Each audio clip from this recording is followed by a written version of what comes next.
It's Ports a Call waterfront dining, award-winning service and cuisine with a view of the dynamic L.A. harbor from every seat. For reservations and directions, visit portsacalldining.com or call 310-833-3553.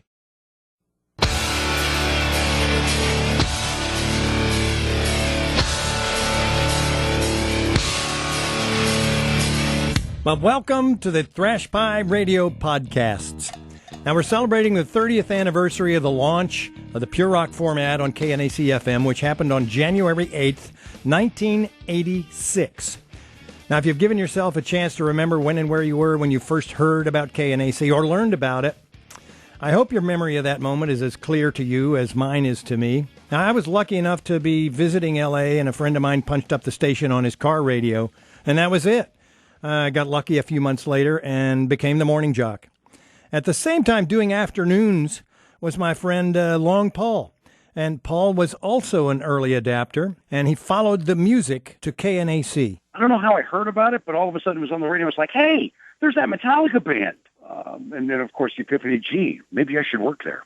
Now, the actual founders of the Pure Rock format on KNAC, you're going to meet in the long-form audio documentary that'll be streamed here at laradiostudio.com and, of course, archived for later review. But as brilliant as these folks were in creating the KNAC phenomenon, always know that it was the music that was the wellspring, the real driver for the whole movement.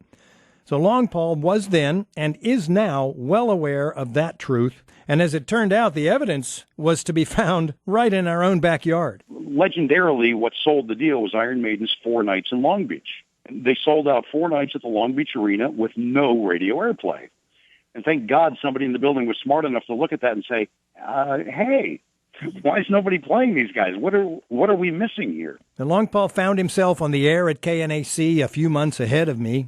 And when I first met him, I could tell he was young and just starting his career, but there was no question in my mind that he was a rocker, that he was a pure rocker, and that he was all in, 100% into the music. Yes, I was a big fan of the old school stuff, the Priest and the Maiden and, and all that, and just discovering the newer music, which at that time, Metallica kind of was.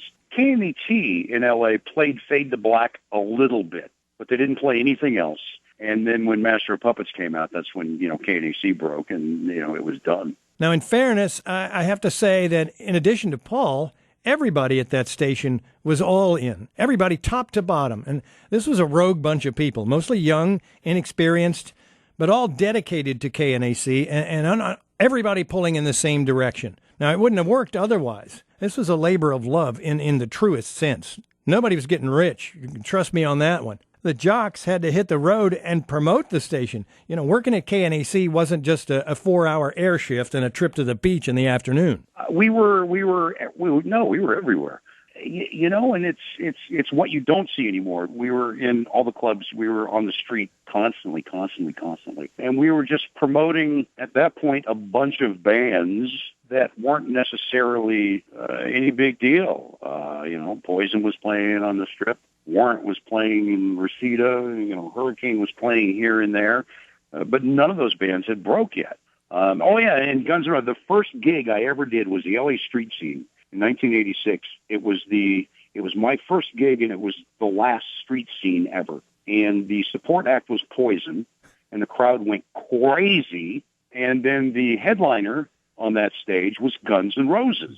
And the only thing I remember from that was Axl's assless chaps, pandemonium. They may have lasted 2 songs before the stage was shut down. But what a great first gig. I mean, that's an historic gig. Oh, I was scared shitless, man. I bet you were. Did you get paid? No, probably not. So I'm talking long hours, little or no money for the extras. I mean, this is LA radio, baby. You're in the deep end, the sharks are circling, and there's blood in the water. You have to make it work, or the big stations just eat you alive. This was a defining moment for me, and I had to ask Paul if it was the same for him.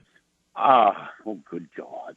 You know what? After I left KNAC, I went to KLOS, which for the rock genre, if you're not in New York, it's the top of my profession. I was afternoon drive. I was number one. I beat K-Rock like 7 out of 9 books. Unheard of. So I reached the top of my profession. After that, I went national at Sirius. I was on 12 days. Nobody cares about any of that stuff.